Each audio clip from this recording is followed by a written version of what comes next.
Often the advice I give to people today is fast forward where you are, look at yourself in 10, 15, 20 years time and ask yourself the question, is that where I want to be? And if the answer is no, then you need to find a new path.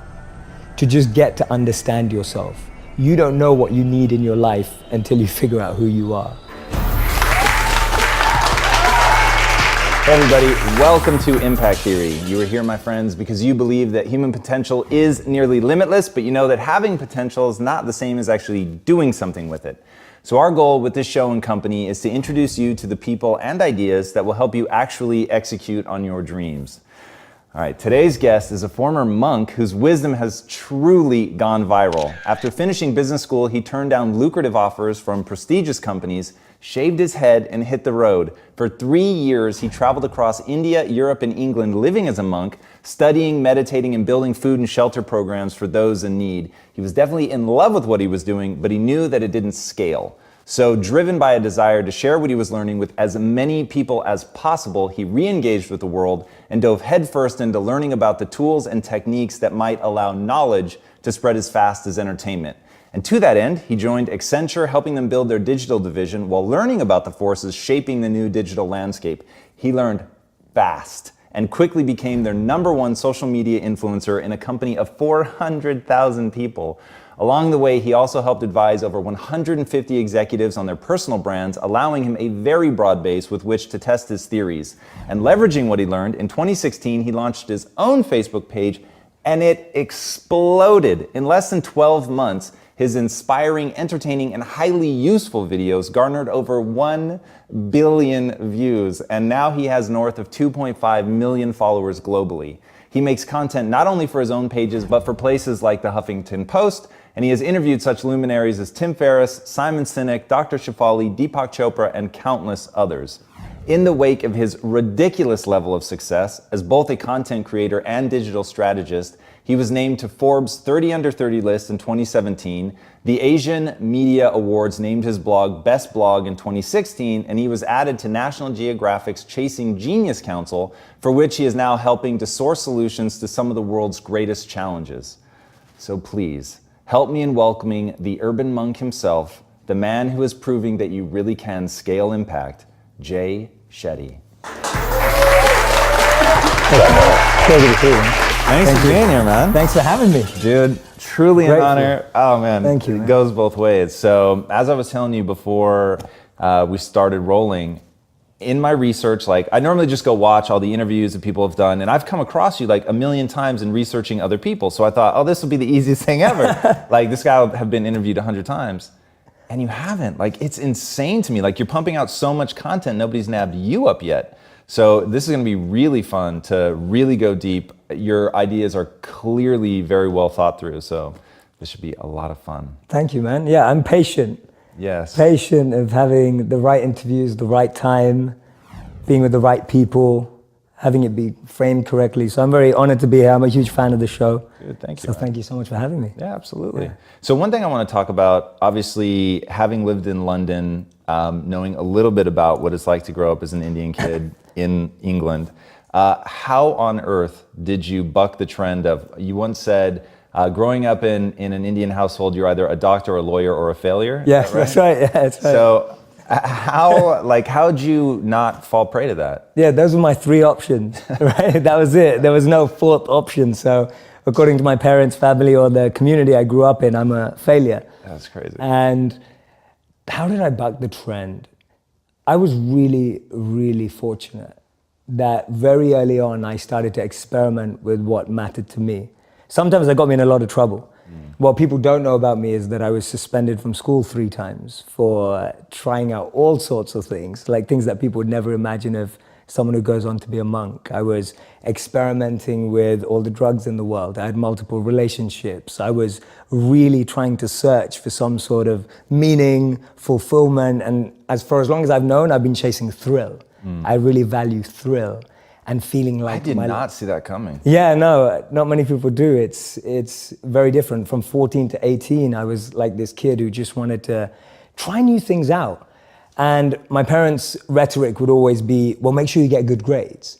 And I used to think, well, if I can be bad and get good grades, then it all works, right? Everyone's happy.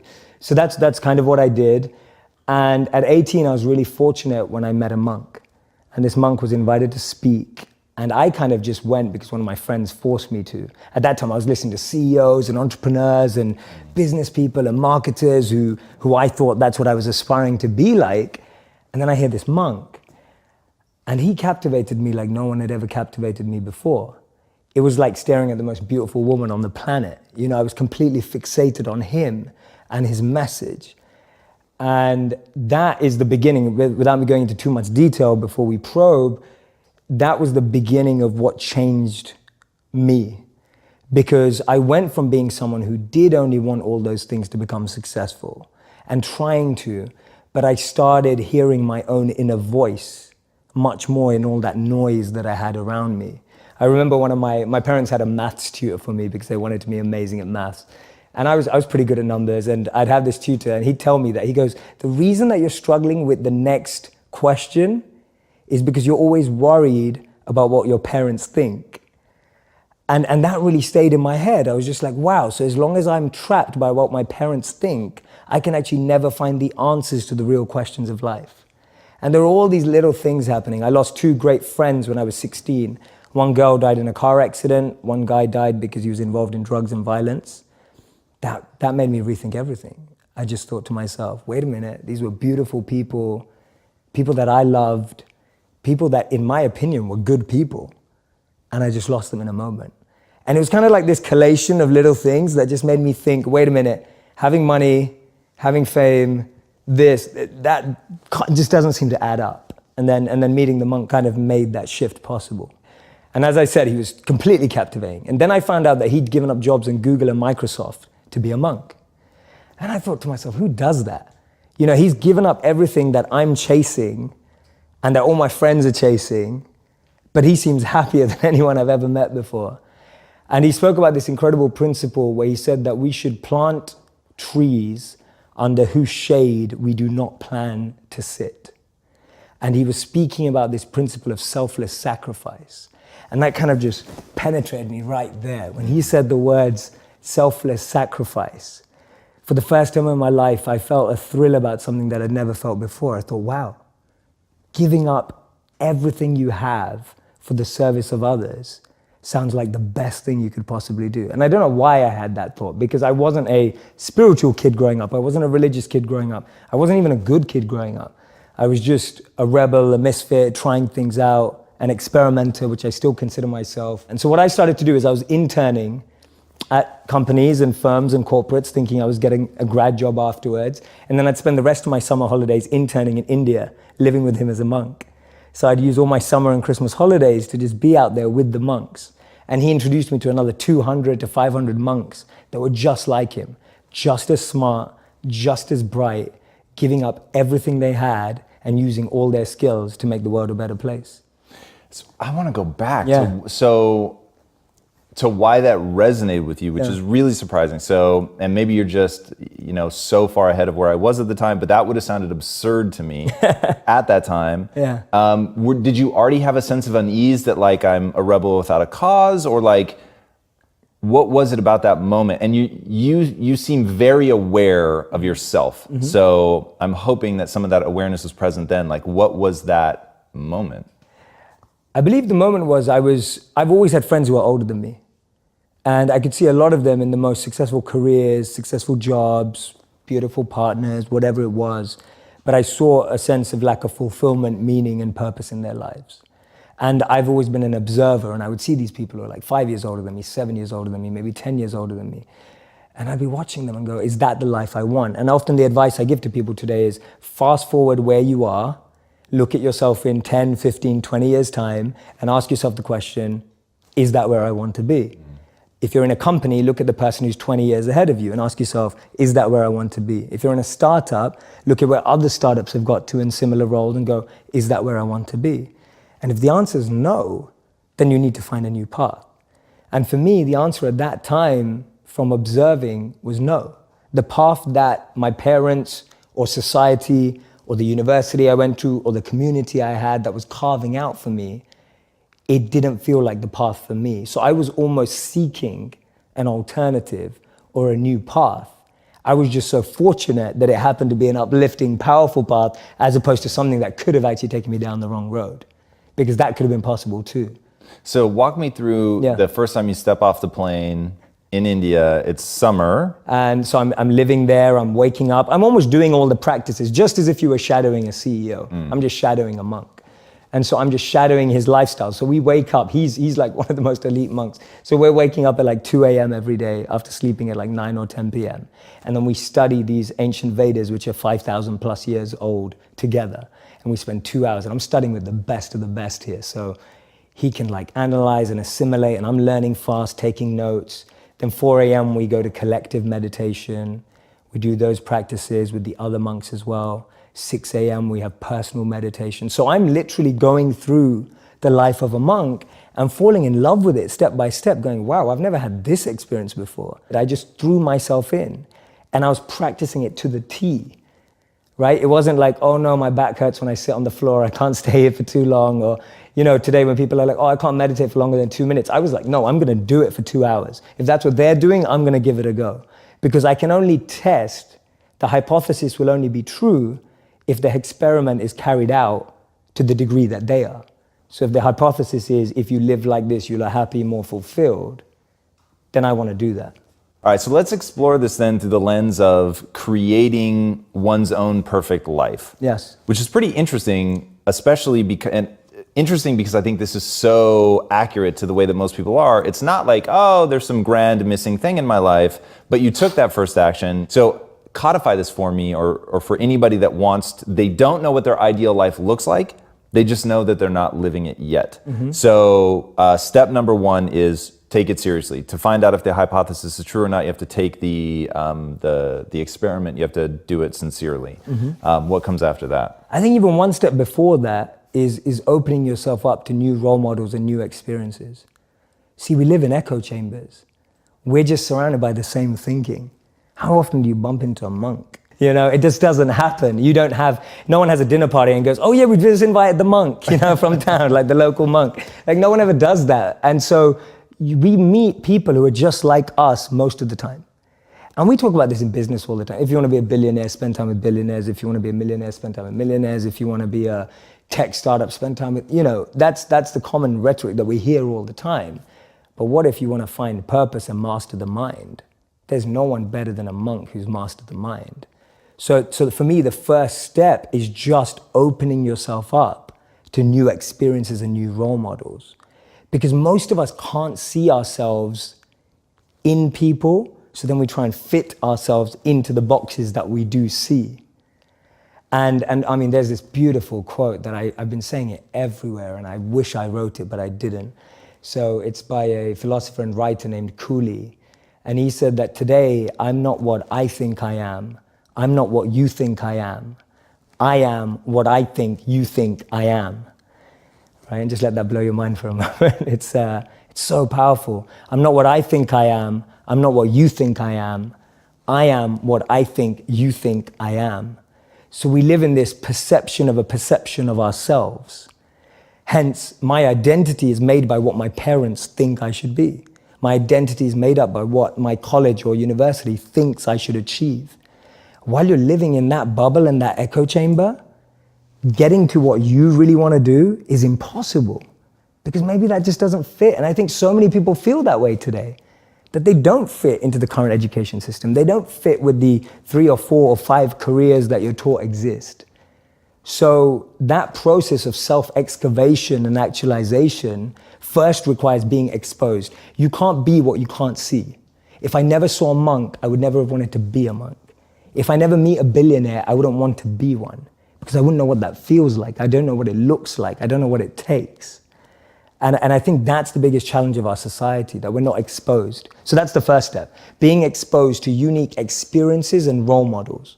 Second step is finding that experience or role model that you're passionate about, and exactly like you said, taking it seriously. Shadow them, network with them, spend time with them, observe them, even from afar. It takes that observation, being addicted to observing that person's lifestyle. And then the third step is going yes or no. Does that work for me? Not everyone who's going to go off and become a monk is going to feel like the way I did, and that's cool.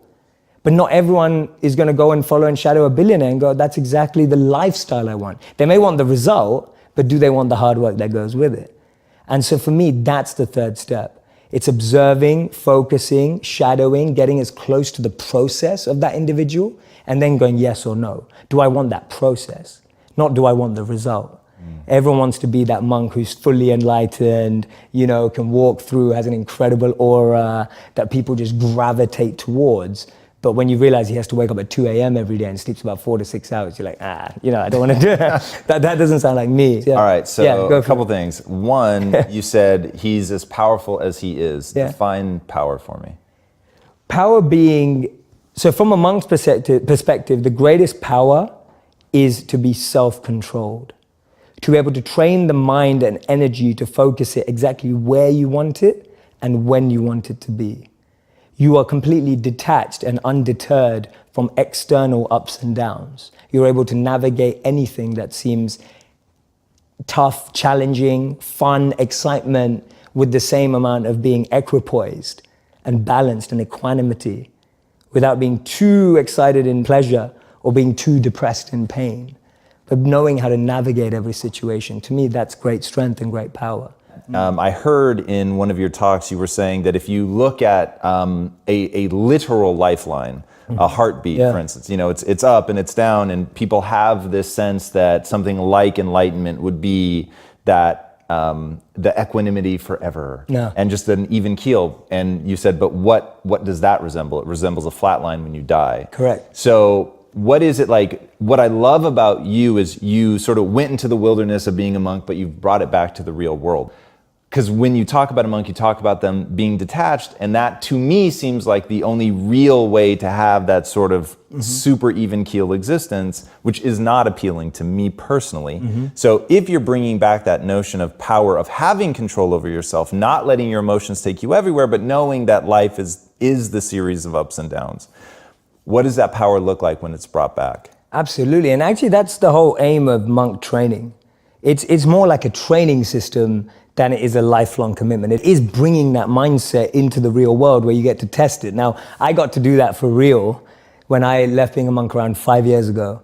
And when I left, it was like, oh my God, I'm in the real world now again. Real world. I have to think about how to apply all this. I'm gonna test for real all this stuff that I've learned. And I was scared. Like I was nervous, I was anxious, and all those things that I've been trained not to be rushed back.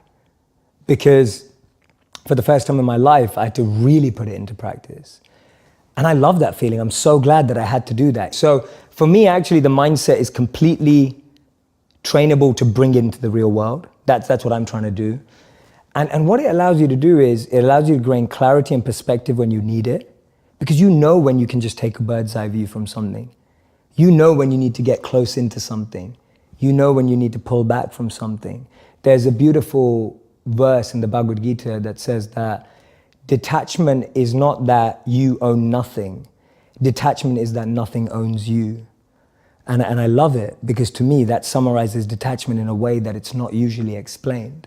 Usually people see detachment as being away from everything. Actually, the greatest detachment is being close to everything and not letting it consume and own you. And that's real power, that's real strength. How many people do we know that have had fame and then that fame has ruined them? So for me, that definition of detachment is possible to practice even in the real world, rather than saying, oh, I'm just gonna have a really simple life, I'm just gonna have nothing in life. What was the best part about being a monk? The best part about being a monk is that your morning routine and practices are so powerful that you can actually aspire for more incredible values in life. Because your mind is clear. Because your mind is clear. And you have that ability to have more clarity so you can seek that which is higher. So I'll give an example of what I mean. Define, is that what you're about to define? What is higher? Yes, exactly. So for me, being able to overcome ego, being able to overcome envy, being able to overcome jealousy, being able to overcome the negative of competitive state. There's a positive competitive state and there's a negative competitive state. Today, when people are looking on Instagram or Facebook or YouTube, all you're looking at is, oh, she got that many likes, or he got that many likes, she got engaged, or he got married, or, oh my God, look at her body, or look at that. And it's like, that stuff's destroying us inside. Envy, jealousy, ego, greed. To be able to have enough clarity to purify yourself of those things is gonna alleviate the biggest anxieties and depressions of our time and mental health problems.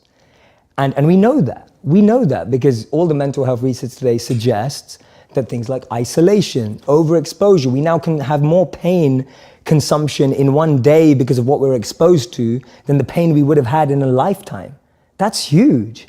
Like that's ridiculous to think that in one day, because of the media, news, and social media, we consume more negative than we did in a lifetime. For me, being able to have time, energy, and clarity to focus on self-purification, that is the best thing about being a monk. Because you have that time, reflection, and a process, and an environment that only allows you to become more purified of those things. So if I was the interviewer that I wanted to be, I would have asked you this question when we were on the topic, but I'm gonna go back just because it's important enough. You gave us the 3 ways that you can really construct your ideal life, but define an ideal life for me.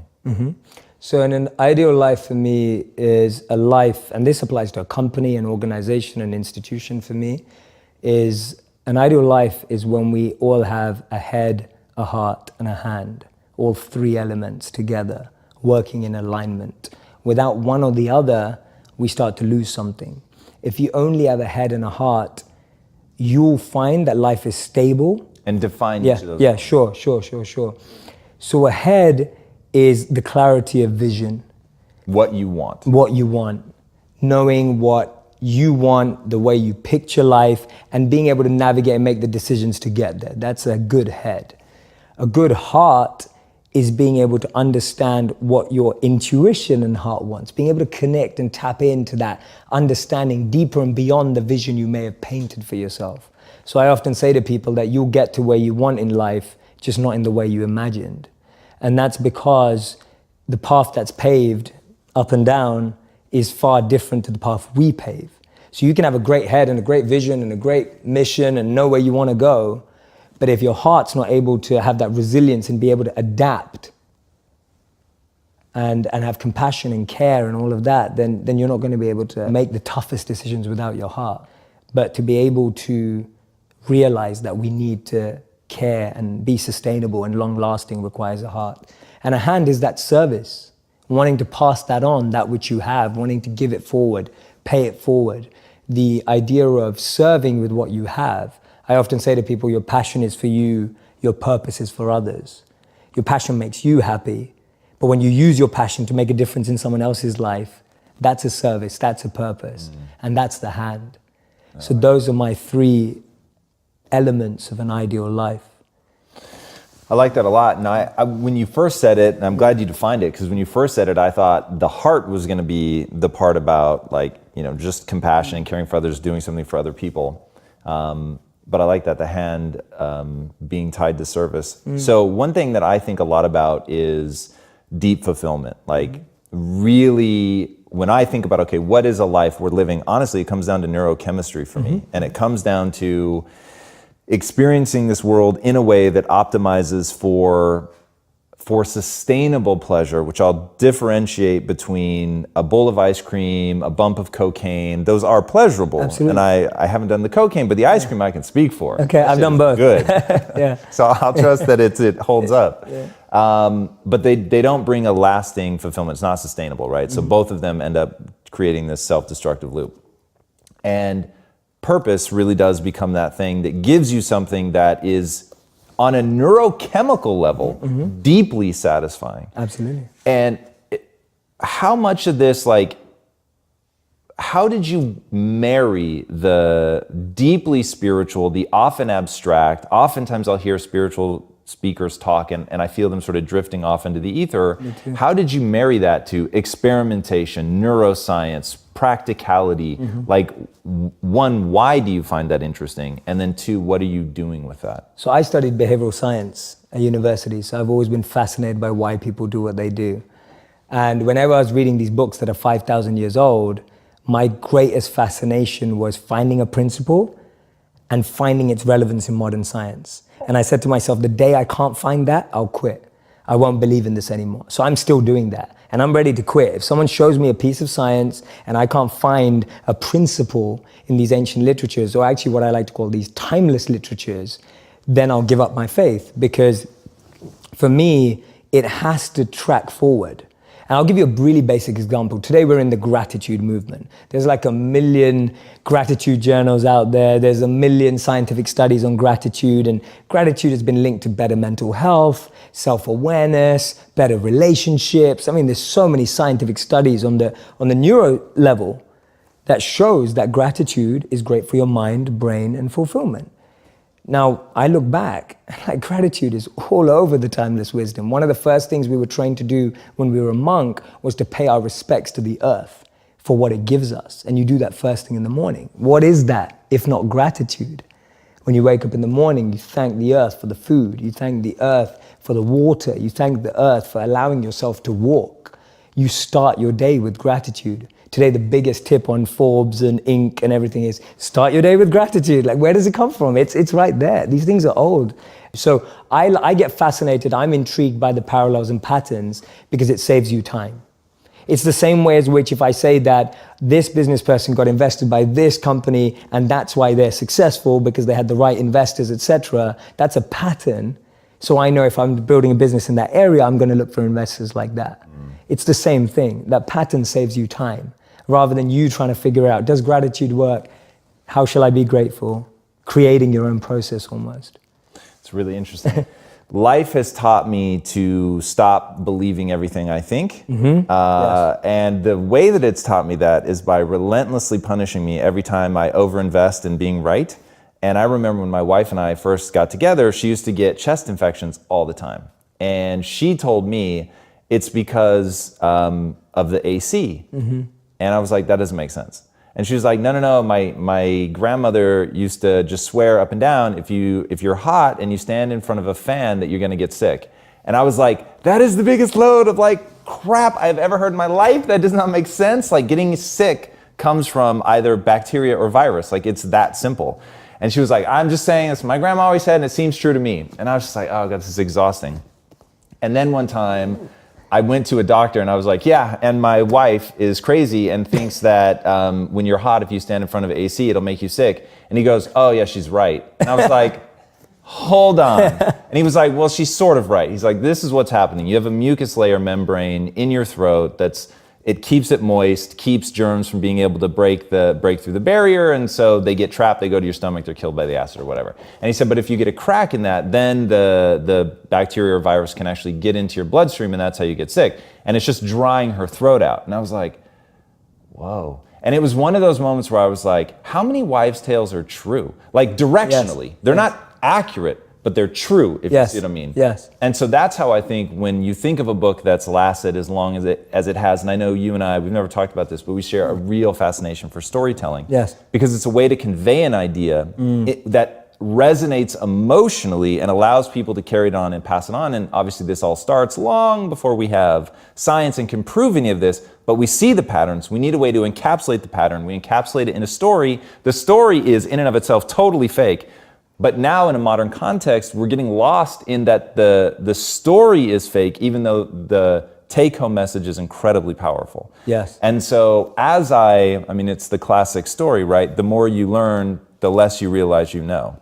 And just as I've gotten older and really started to understand this stuff and read as much as I do, and quite frankly, live and suffer and go through things, like my wife having microbiome issues, and at first thinking all of her descriptions make absolutely no sense, and then you stop passing a judgment on it and start saying, what if everything she's saying is actually true? Like how would we treat it then, right? Absolutely. And so there is something really fascinating there. Now I find myself, I'm way more emotionally drawn to the science, because when I can picture it, I have a much easier time doing something about it.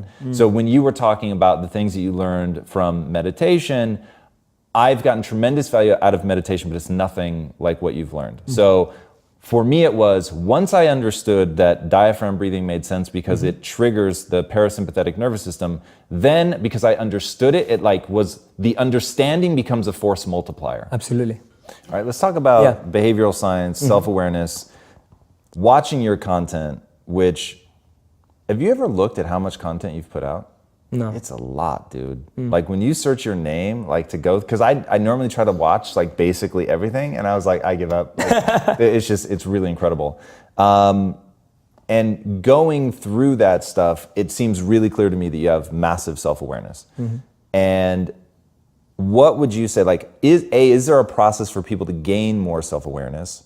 And then what are, from a behavioral, just human behavior level, what are things that trip up the average person? The first answer, I mean, I'm a huge fan of the book Thinking Fast and Slow.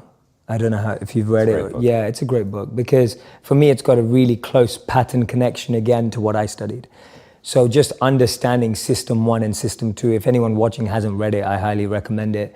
Just being able to differentiate between System 1 and System 2, as Daniel Kahneman calls it, in the Vedic philosophy would be called differentiating between the mind and the intelligence.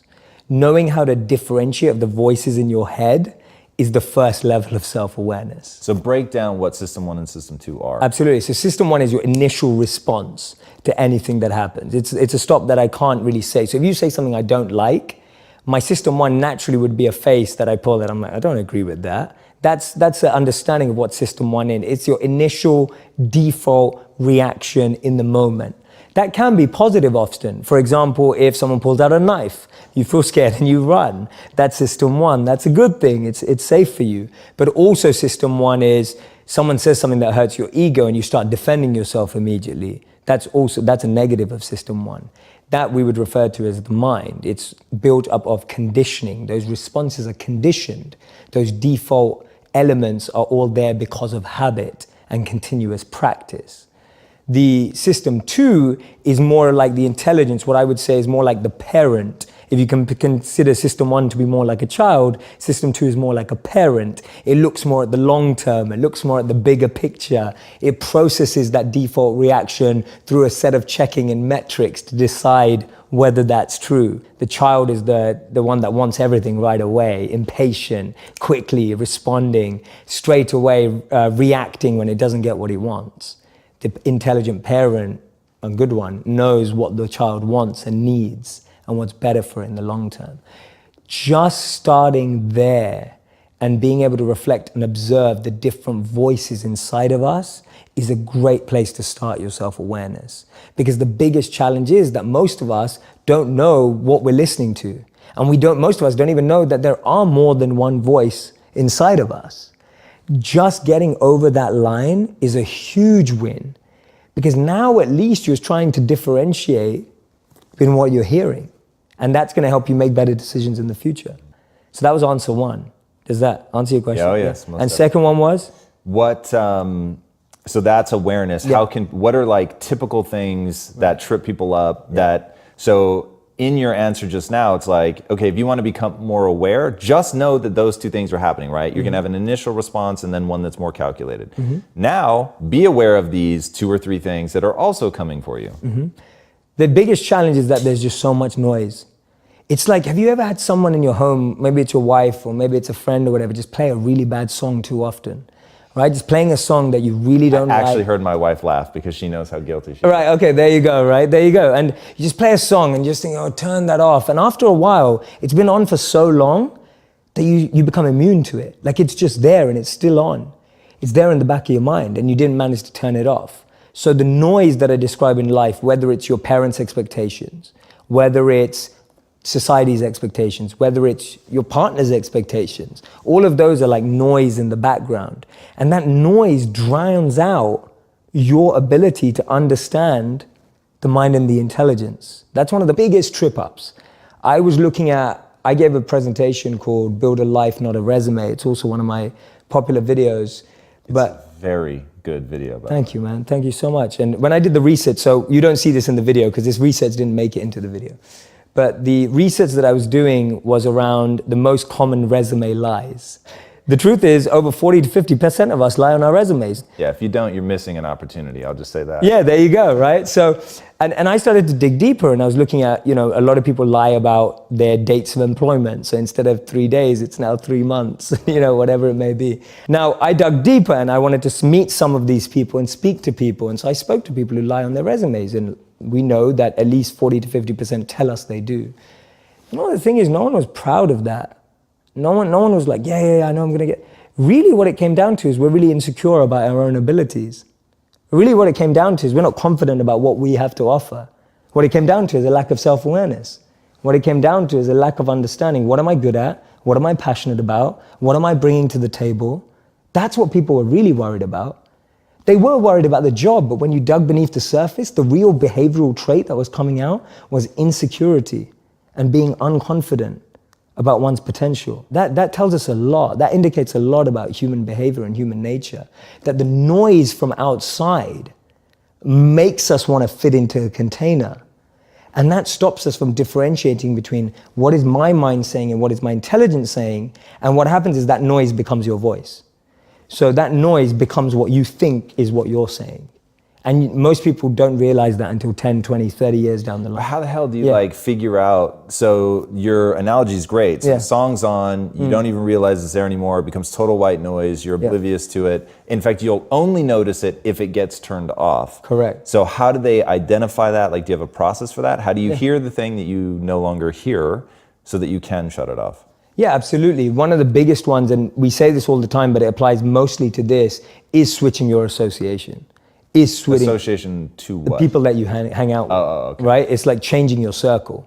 Because if you're only hearing the same thing from that circle, the only way to turn it off without you having to do mass amounts of reflection is changing your circle, where you start hearing. We all ultimately find the things we want to hear, right? We know that. All right, now in real time, you and I are going to do some cool shit. Okay, ready? Let's do it. All right, so I created like a little piece of content for Alexa where I was like, okay, what are the 4 questions that you can ask to get, because you and I use different words, but I think we're saying the same thing. Yeah. So I call them invisible beliefs. Beautiful. So everybody has invisible beliefs and they're totally fucking with you. Yeah, I call it noise. Yeah. So they're controlling your life. Mm-hmm. And the only way to get them to stop controlling your life is actually figure out what they are. And so I gave 4 questions that 2 of them I just straight stole from Albert Einstein. What are they? And it's the most important decision every person will make in their life is whether they live in a friendly or a hostile universe. Mm-hmm. So just make it a question, right? Do you live in a friendly or a hostile universe? Mm-hmm. And so the point, and I'll go through all 4, but the point was that if you ask these 4 questions, and they're just the tip of the iceberg, but if you ask these 4 questions, you're going to begin to identify your frame of reference. Basically just trying to get people to frame themselves as either optimistic or pessimistic, which I think is sort of the big ham-handed like first thing you need to become aware of. So first, do you live in a hostile or friendly universe? Another Einstein one. Is everything a miracle or is nothing a miracle, mm-hmm. right? Because you get to choose. Absolutely. So neither one of those is objectively real, but you pick and it's really going to color how you see it. I love it. Yeah. And then number 3, can you do anything you set your mind to without limitation, or are there certain things you can't comprehend? And then number 4, I'm forgetting right now, so I won't waste time because you get the... Yeah, I get it. I love them. They're brilliant. Brilliant questions. So what, like, they're woefully incomplete. So what could we add to that that would really bring this home for people? So if that gets them optimistic, pessimistic, what other, at a really high level, yeah, sure. what are other things that people could immediately switch, or in fact would immediately switch if they change, the people that they're hanging around? But like, let's really get real about what some of those things are. So optimism, pessimism, what else? So for me, there was 2 questions that I had to ask myself that really changed what I do. One of my big questions is, what advice would I give to my younger self? It's huge, because I think that's the stuff that we regret. That's the stuff that we wish we were doing. That's the stuff that has been lost in the noise. When you ask someone, what advice would you give to your younger self? The number 1 answer is, I wish I studied this. I wish I tried this out. I wish I gave this a go. Those are the... All things that somebody didn't do? Yeah, it's all things people didn't do. It's always like something that either should have started or didn't continue. And that's really tapping into someone's voice, right? That's really tapping into what someone really wants to do. And you're going way beyond just like, oh, what do you like? What are you passionate about? So hard to answer that sometimes, especially if you're drowning. Does that add to your questions or not? No, it's really interesting, but now I need to know what your answer was. So I used to do a lot of spoken word when I grew up. I read the dictionary, I read the thesaurus, I loved language. That's what I was fascinated by. And for some reason I gave it up. Then I found out about monk life, became a monk. And then almost back 10 years on at 28, I asked myself that question and my answer was, I miss words. I miss expressiveness. I miss sharing a message and stories through incredible language and ideas, potential rhymes, but flow and all of these things. So that was the answer to my question. One of the biggest answers was, I wish I never stopped writing. When did you ask that question? I was actually 28, so 2 years ago. 2 years ago? Yeah. Here's the thing, man. I will tell you right now that your content is like the modern version of spoken word. So I don't know if that's on purpose or an accident, but like... It was an accident. Watching it, I was like, fuck. Like, if he is doing this off the cuff, I have to hate myself a little. Yeah.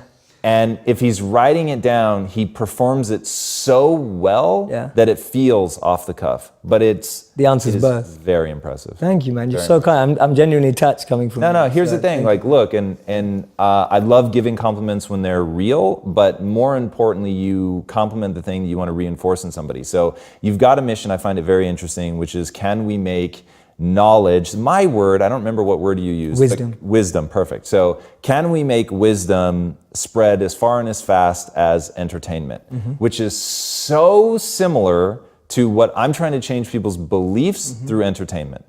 So I recognized a kindred soul right away. And then just watching the content, I'm like, whoa, like I'm not surprised the number of views that you've gotten, because songs work because they make you feel an emotion, but they also tap into whatever it is about humans, whatever it is that we convey through rhythm.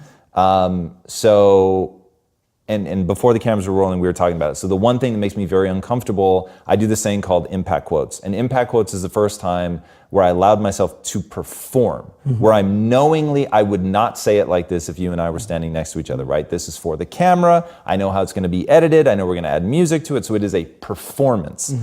But it's also some of our best performing content. So it's like what you were saying earlier about, look, I just accept that not everybody geeks out on neuroscience. And so I have to understand like who my audience is and give them something in a way that will then resonate and go viral. Absolutely. And so I think acknowledging that's really interesting. So anyway, I'm responding just to what you were saying about that, because your life seems to be an echo of that answer. All right, so there's a few more things I have to get to. Go for it. I'm here. I'm loving this. And if you're loving it, that's even better. Yeah, 100%. So there are 3 questions that you get asked a lot. What are they? Ooh, the big one is, how do I find my passion? Okay, and you can tell me I need you to answer each one of them. Yeah. But if you want to run through what each of the questions are, and then we'll go back. Or... Sure. Yeah, no, I'll just do them as they are. Perfect. So how do I find my passion? My simple model, which is the Dharma model. Dharma means eternal duty in the Vedic tradition. It's very similar to what Ikigai is being spoken about today, which is the Japanese version of reason for being. Why do we live? Where is meaning coming from? And it talks about an intersect of 4 areas. What am I good at? What do I love? What does the world need? And how do I get paid for it? To me, those 4 help you unlock your passion. When you find the intersect across all of those 4, you're making your passion your purpose. You'll unlock your passion, you'll find your purpose. This is path 1. There's 2 paths. Path 1, I find my skill set and I engage it to help other people and become better at it. So I'm becoming better at what I'm good at, and I'm using it to help other people because I'm aware of what I'm quite good at. And I know what knowledge I have, what skills I have. I have some self-awareness. The other path that people often miss is actually I just start serving people. I just start helping people, and I start to notice what I enjoy about that and what I'm good at helping people with. So that's Gandhi's part. Gandhi said that you find yourself when you lose yourself in the service of others. So for me, those are the 2 paths of how do I find my passion, and finding the intersect between those 4 areas. Love that. And the second one is, Jay, my relationship's falling apart. I get asked that all the time. So the answer to that is much harder. It's harder to summarize it, but I always start with self-actualization, that the problem is we have a list for the one that we want, and we don't have a list for what we need to become. And I don't mean become to attract, I mean become to just be. To just get to understand yourself. you don't know what you need in your life until you figure out who you are. And so I find too many people rush into relationships without really recognizing and being fully aware of what they need from a relationship. So it all comes back to how aware are you, how much understanding do you have of yourself and what you need and what you want. That's my best advice for a relationship in like a minute.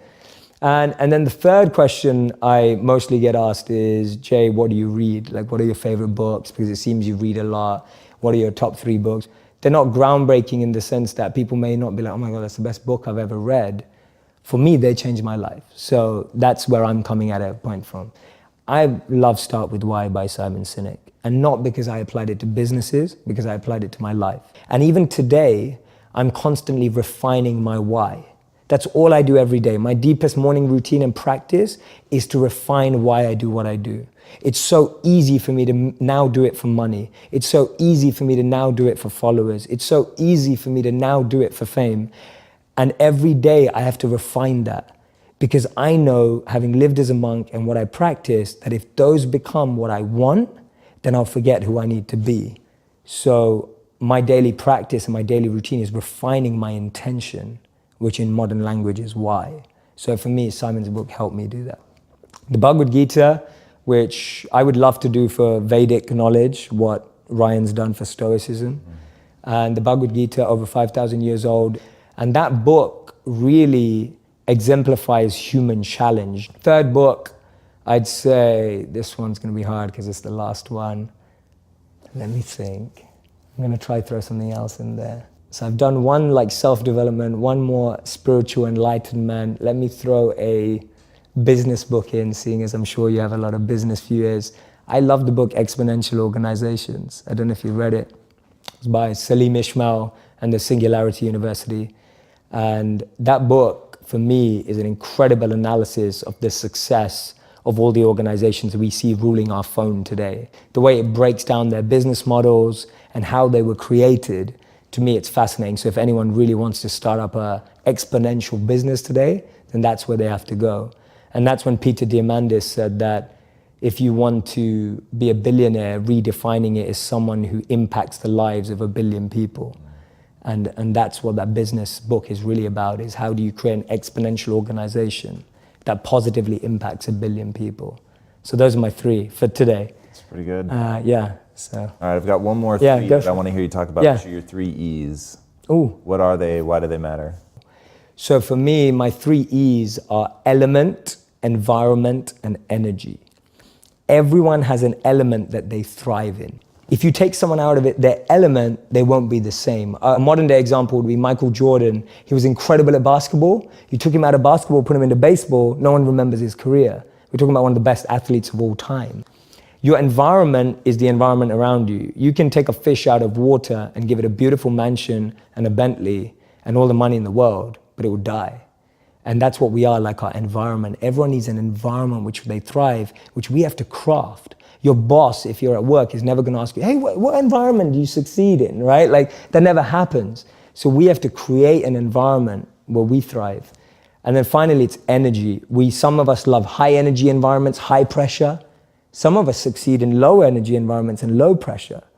Figuring out your energy and the frequency on which you operate best will help you thrive as well. So for me, those are the 3 E's to really create a thriving environment. Know your element, know your environment, and know your energy. And so at all times, if I see anything going wrong, I'm going, is my element out of alignment? Is my environment out of alignment? Or is my energy out of alignment? And that's a great 3-question test you can do to yourself when you don't think things are going right. And all you have to do is bring that back into alignment. I love that. Yeah. All right, before I ask my last question, where can these guys find you online? Absolutely. You can find me, my favorite place for you to find me, if you see the most stuff, is Facebook. I'm Jay Shetty. On Instagram, I'm Jay Shetty as well. Those are my two best places. YouTube as well, Jay Shetty. Twitter, Jay Shetty. So it's just, it's Jay Shetty. On any platform that you're on, I'm probably there. Awesome. All right, what's the impact that you want to have on the world? I think you've said it so beautifully so many times and shared my vision, which is wonderful. And it's wonderful to know that we share the same thing. It's making wisdom go viral. There's an incredible study in 2017 that said the most successful people in the world, healthy, wealthy, and wise, choose education over entertainment. The impact I want to have on the world is I want to transform and revolutionize the entertainment industry so that it becomes educational without anyone knowing. So it's still completely entertaining. It's still like watching Netflix, but you're learning about human behavior, the mind, neuroscience, and everything without even knowing you are. To me, that's the greatest win that we can have for our society. How many people are going to quit watching Netflix and reading a book every night? I don't know. But if we can make that book come to life on Netflix, that's going to change the world, because that's what people are going to consume. So for so long, media has been used to numb people, to switch people off. If we can use it to excite, elevate, enlighten people, not by like the cheesy way of like, oh, let's follow someone through their journey of enlightenment. It's not like that kind of stuff. I mean, like really entertaining programming where you can learn by being entertained at the same time. If I can do that by changing the most powerful industry in the world, then I will feel that I've had somewhat of an impact. Because that way I think we'll reach the world without having to get everyone to change their habits too much. My thing is, how do we meet people where they are and really deliver a message and a powerful expression of love? And to me, that's the highest form of compassion. The highest form of empathy, love, and compassion is to meet people where they already are, rather than expecting them to change. And yeah, that's the impact I'd like to have on the world. So fingers crossed, with your help, with the help of everyone who's watching, you know, it's going to be a team effort. I can't do it on my own. I'm not expecting to. But yeah, that's the impact I'd like to have on the world. That's awesome, man. Thank you so much for being on the show. It was incredible. Thank you, man. Thank you. All right. Guys, I'm telling you, when you look at a tribe of people, everybody has different roles, and there's always somebody whose job it is to go out, to experience the world, to bring back the wisdom in a form that has been digested and made easy for other people to take away. Jay Shetty is that man. Go watch his content. It is somebody who has gone out into the world, who's been a monk, who's worked at Accenture and everywhere in between, and come back with a real ability to explain what is going on. And he does it from a position of not trying to seem smarter than you or better than you, but just that's his role. Some people are musicians, some people are the doctors, and some people break down the information. I really think he has unique access to the wisdom, as he calls it, to understand what people are trying to encapsulate in the books, modern or ancient, and his ability to articulate that in a way that feels like modern rap, spoken word, whatever you want to think of it as. It is in and of itself an artistic creation. So you cannot go wrong diving into it. It is not a mistake that he's had over 1 billion views in less than 12 months, which is insanity. So go check his stuff out. Hit him up, ask him questions, keep an eye, because I think he's going to be one of the greats at really digesting that information and really helping wisdom go viral. All right, guys, if you haven't already, be sure to subscribe. And until next time, my friends, be legendary. Take care. Thank you so much. Really great.